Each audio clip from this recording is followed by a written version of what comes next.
Oh, God. This is Kristien Morato from HLN. Speed?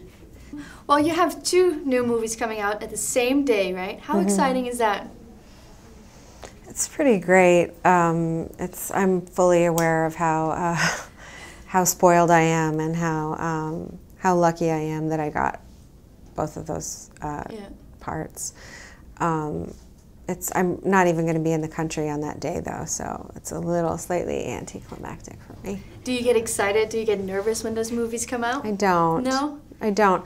The very first movie I ever did was a massive flop, and it was a great life lesson for me, and it was kind of awesome because I never, ever then again invested in the result. Yeah. And to the point to where I don't care, really. Not in a negative way. I'm not invested in what happens necessarily after. Exactly. Well, just to go back to this movie, can you talk a little bit about how you got attached to this project and how the filmmakers approached you to do this? Well, I'd worked with Robert Schwenke on Red 1, and he asked me to do it, which was immensely flattering to me. And I just, from the first 3 pages, I loved it. It was so well written,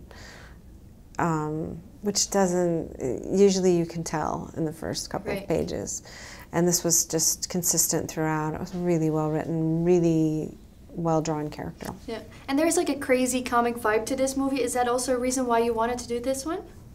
No, not necessarily. I liked the dialogue and I liked the character herself. I liked how rude she was and how like sort of unlikable in a way and strident she was. Really. And also, did you get to like mold your own character? Because you know there's a lot of stuff obviously on pages, but did you get to add something that wasn't necessarily there at first? Well, I hope so.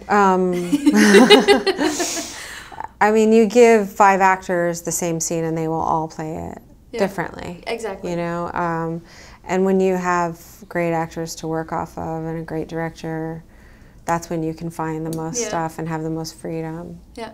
Why do you think this is going to be the perfect summer movie? I think it's great entertainment.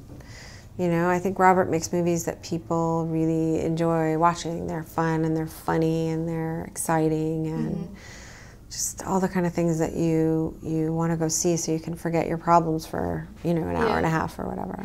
And you mentioned earlier at the press conference you're 49. I was really surprised because you look very young. In 3 weeks, but so, essentially, yes. Happy birthday! But I was wondering, do you think it's when women, especially women, when they get older, do you think it's harder to find roles in Hollywood, or how do you see that? I don't. It has. My career got better like at the age of like 36. You know, I think it's a problem. I think it's probably harder for younger girls because there's a lot more competition. Right. A lot of people have quit by the time they get to be my age. They've like had it. But I think it's probably super hard for younger girls, and it's so cosmetic at that age too. I think that's just really, that's a lot of pressure for a young girl. Yeah. Well, they gave me the wrap. It was very nice seeing you again. You too. Thank you.